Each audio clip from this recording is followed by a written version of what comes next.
The threat is not like in Afghanistan from improvised explosive devices buried in the road or in the walls, or maybe small arms or RPGs.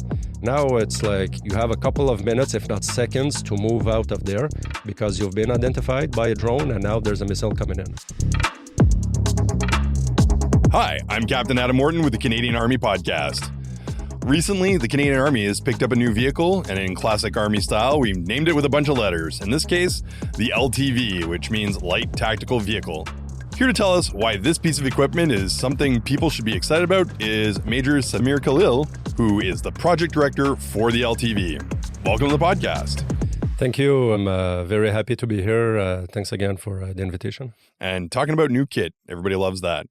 I know that I haven't seen too much of this, and probably a lot of people who are listening haven't seen it at all. Can you describe what this looks like? What is it? So for somebody in their house that close their eyes, they can picture a vehicle based on the Chevy Colorado ZR2, which is a commercial vehicle. Remove the doors, remove the roof, a roll cage, big tires, painted in green, and the most important thing, 9 seats. That's the personal variant. We have the cargo variant with 4 seats, maybe 5 seats, and a cargo area in the back.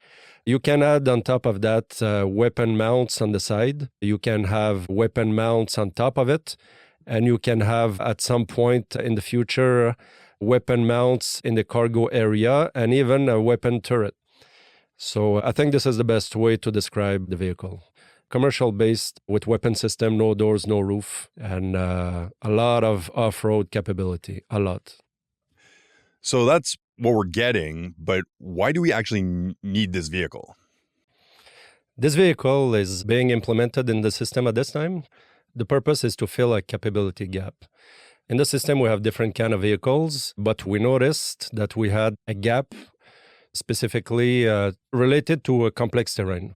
We needed a vehicle to allow the light forces, soldiers, to be able to bridge the distance in complex terrain. There's one thing to insert from point A to point B on foot, and it's another thing to have a vehicle capable of crossing small obstacles and to being inserted in a certain area with all your energy to do the actions on the objective. So maybe before we get into additional details on this, maybe we can quickly talk about what light forces are, right? What is light infantry? So when we talk about the infantry, the role of the infantry is to close and destroy the enemy by day and by night in all weather conditions. Knowing that, we have different method of insertion. We can do air mobile insertion, we can do ground insertion. And when we talk about ground insertion, we notice that the light infantry soldiers, they carry a lot of weight.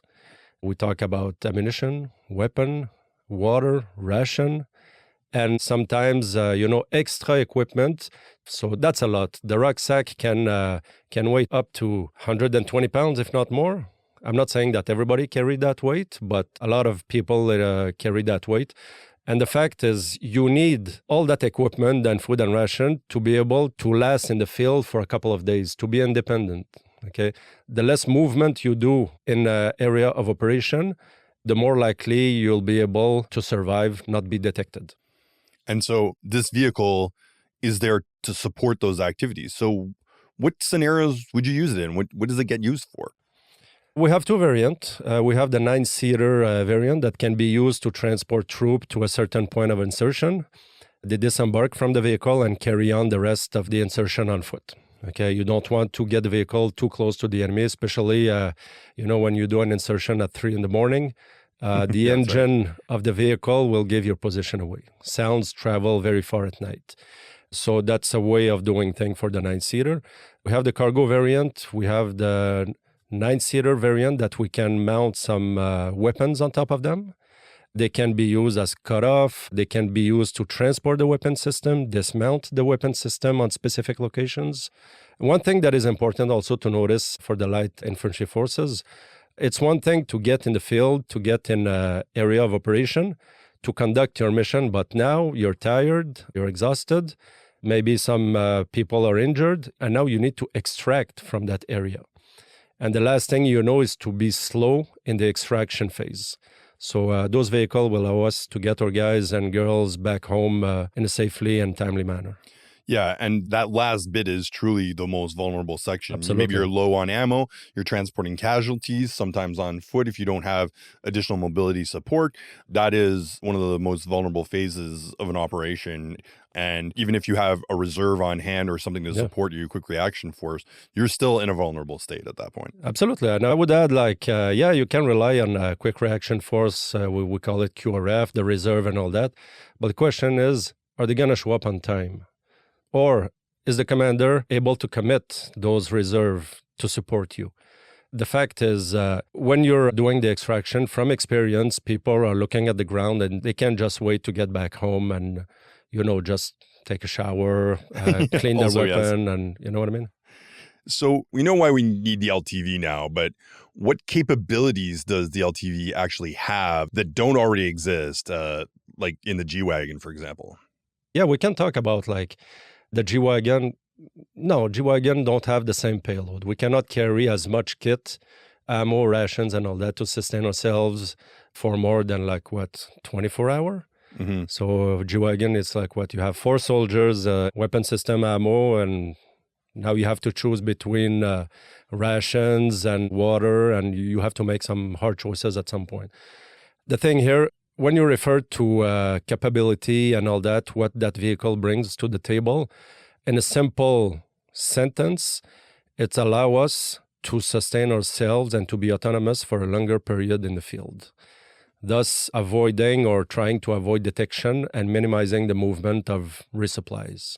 Yeah. For those who haven't experienced or witnessed a field resupply, that in of itself can be a big challenge. Sometimes really big trucks moving around, convoys, they don't necessarily have the ability to go off-road. So again, it's one of those vulnerable states where the structure you're with, whether it's a platoon or a company or whatever, has to kind of take a pause, take a defensive posture, wait for the trucks to show up, hope nobody notices, or at least you can grab the stuff in a timely fashion. And, that's a tricky thing. And it sounds like what you're talking about is now you have more options in terms of routes, locations, speed, time. That's kind of the trade-off. Yeah, absolutely. And one point important to note here is I don't want to get too much philosophical here, but the nature of war is changing right now. Yeah. We don't necessarily own the sky, meaning that there are some air assets in the skies that our adversary use to identify us, target us, and probably hit us if that's their plan. Or they can just follow you and you will lead them to a bigger target, such as the rear echelon. So they just need to follow where that vehicle is going back so they can identify your resupply. So if you cut off the resupply, now we're in a very difficult position in the front, meaning that right now that vehicle allows us to survive through mobility. You complete your operation and you get out of there. The threat is not coming from like in Afghanistan, from IEDs, improvised explosive devices buried in the road or in the walls or whatnot, or maybe small arms or RPGs. Now it's you have a couple of minutes, if not seconds, to move out of there because you've been identified by a drone and now there's a missile coming in. Or maybe the drone will just have explosive on it and from a top attack, here you go. So mobility is very important. We cannot afford to be stuck on a black trail and now have to disembark or cross-load all the equipment and all that. And from what we saw in the in-cadre training, the ICT conducted in Edmonton lately, that vehicle, it can recover very quickly from being stuck.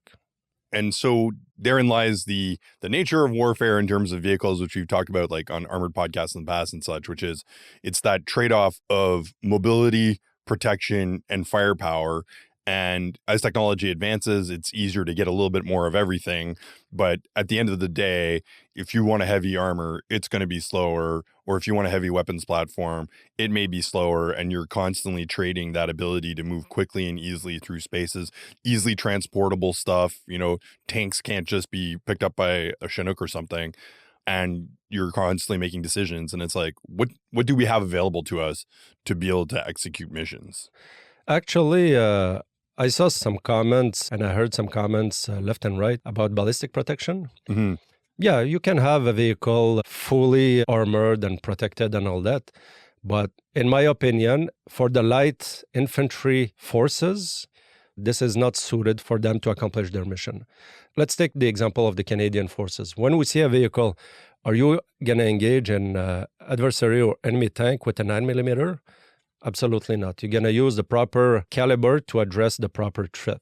Okay? And you're not going to shoot a TOW missile on a soft skin. That's an overkill. So you try to use the appropriate weapon on the appropriate target.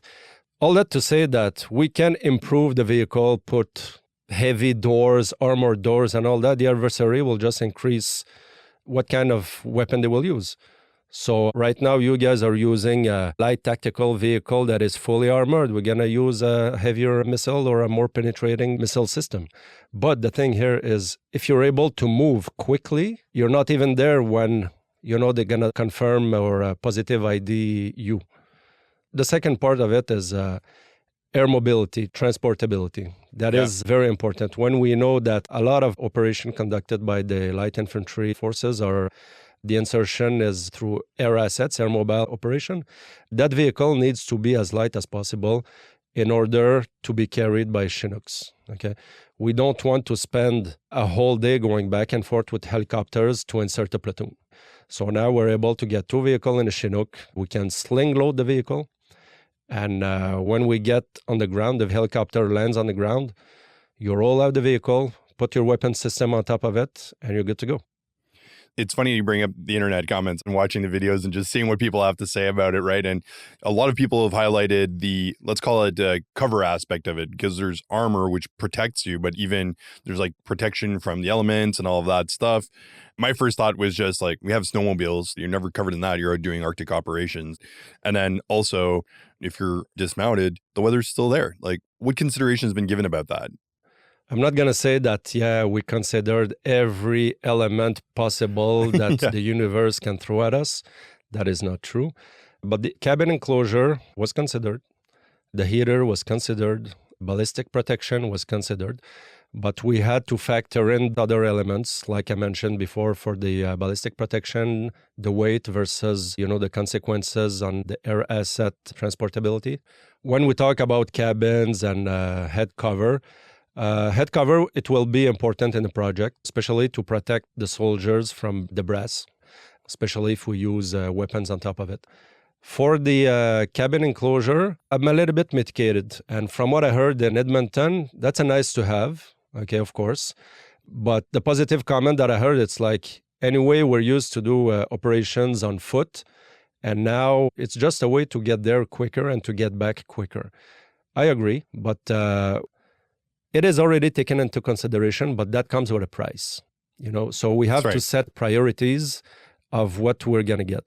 Are we going to get winches or cabin enclosures? Knowing that the light infantry forces are trained and equipped to operate and to sustain themselves in the outdoors in all weather conditions. So the priority to reinforce the mobility requirement is to get some winches on those vehicles, to be able to recover themselves and not to have like two vehicles recovering each other and to be static and to be targeted at the same time. So that's one thing. The heater, in my opinion, the industry is not there yet. We saw what they had to propose. I had some questions and concerns, and the heater thing is not ready. My last point about that is I've been giving courses in the Arctic. Mm-hmm. From experience, if you are in a vehicle that is fully heated, okay, and you dismount from that vehicle in a minus 10 or minus 20 temperature environment, you're going to get hurt. Yeah. So we had different things to mitigate that. When you get in a vehicle, you open the windows, you remove some clothing, you open up your coat, you remove your toque. So when you disembark, you are fully focused on the mission and not being hurt. So that's one thing. And funny thing, I remember back in Basics in Gagetown when we were conducting some, basic trainings. Yeah. The instructors, they looked at us and they said, no, you guys are not focused. It's been only 10 minutes, we're patrolling, and everybody is trying to avoid that water hole. Everything was based on keeping your feet dry. So what they come up with is before every patrol, you see that pot of water, everybody go through it. Now your feet are wet, now you can focus on the patrol. I'm not saying that being cold is a must or being wet is a must. Okay, we're going to address that situation, but it is not the priority right now. Well, and it's funny, I went through the exact same thing. We loaded trucks fully equipped, like all our winter gear on. Yeah. And then we went out during basic. It was the exact same thing. And then you're out there and now it's minus 30 and you've been sweating loading your gear. Absolutely. And everybody learned a really valuable lesson about that, which is, hey, you have to manage your stuff. And that's exactly what you're talking about is sitting in the back of a fully heated vehicle. It's great. When you're cold and you need it, it's great. Yep. But also, we learn to live without it. There's people driving around in lavs that have their full upper bodies outside, driving around Shiloh, Manitoba, probably in the next couple of months in minus 40. They got their gear on. They're all right. Yeah. They're going to be okay. I can personally relate to that. I'm going to speak for me. I was in the back of a lav, fully heated and all that. And when it was time to dismount, dismount and carry your stuff, I was like, oh man, can I just have another minute? It's so warm in here and all that. So it's the human nature. It's totally normal. But yeah. This is the real podcast stuff now. Yeah. It's like, I'm so comfortable back here. Don't want to do war. Maybe nap. So we've got a few of these already. Clearly, we've got a plan for it. It's good to go. What happens next? Do we need to do more trials? Like, what's coming down the pipe? I heard some comments about... that vehicle is being tested by the U.S. forces, so we don't need to test it. We can just buy it and all that. It doesn't work like that, okay? Yeah. We have our own requirements. We have our own standards. There's the Canadian way of doing business. And actually, right now, we acquired that vehicle and we will test it. We will test it in Trenton for the transportability with some Chinooks. We'll test it in Blainville for the mobility and to see the limitations. And we'll send a vehicle or two in Valcartier with the RDC to conduct further testing and to see what they have to say about weapons integration. So it's going fast, but we need to do things the Canadian way. So it seems to me, based off of kind of a lot of that you've set up to this point, is what we know is that we want something that moves fast and has good mobility, and we're getting that platform, but it is yet to be seen what's going to be attached to the platform. Like you said, weapons integration is not quite there yet. I'm still looking at accessories like heaters and stuff like that. So there's some sort of future upgrades coming down the pipe. Maybe I expressed myself the wrong way about weapons mount and all that. We have swing arms to put like C9s, 5.56 caliber, C6. We have mounts for the 50 cal, the heavy machine gun. What is not ready and what is still in development is the weapons turret and the mounts for the anti-tank guided missile that we will use. Actually, we have the tow system, and there's a project to get another missile system. So we need to take a look at it to make sure that our mounts will fit both. Right. We don't want to just focus on one system and down the road, another project will deliver a different weapon system that we don't have the mounts. So, yeah. This seems like, in a way, by design, somewhat modular, that it can exactly. be used for all sorts of purposes, sometimes purposes that we might not even have predicted yet. So at the end of the day, considering some kind of future proofing. Yeah, that's correct. And one point to note here is all that is not done in isolation. We're in contact with the infantry corps, with the light infantry battalions, with the industry, with other partners. And the latest comment that was brought to the project team by the RSM of 3PPCLI is we have way more sixes in the system than the 50 cal. Thus, we need a mount on top of the vehicle that can accommodate both. Right. So now we're looking at a hybrid weapons mount on top of it. We're very open to feedback, comments, and all that because we don't have all the knowledge of the universe. Yeah, it would be nice if we did. So who's getting this? Let's talk about who's actually getting these vehicles. Yeah, so the first phase for LTV is dedicated for Opérassurance, up to 108 tactical vehicle. The main focus, the main goal that we achieved, to have the vehicle in Latvia ready to go for the big NATO exercise that will be conducted a little bit later this fall. Mm-hmm. And phase 2, we intend to acquire up to 222 vehicles plus 33 trailers will be distributed across the light infantry battalions. So what's the anticipated delivery date for units to actually receive these to use them outside of, being in Latvia? It's going to take a couple of years. I just want to manage the expectations because right now we are in the process of finishing trials, collecting data, and having feedback given to us to communicate those feedback to the industry and to see exactly what we want. And it's not going to happen overnight to get those improvements done. Well, honestly, really interesting in seeing what happens next with all of that. Sounds like some cool trials are happening and people are going to do some really neat stuff with it in Latvia. And looking forward to seeing how it all goes out. Thanks so much for taking the time to talk to us about it. Yep, thank you for your interest in the project. That was Major Samir Khalil, who is the project director for the LTV, and I am Captain Orton for the Canadian Army Podcast. Orton out.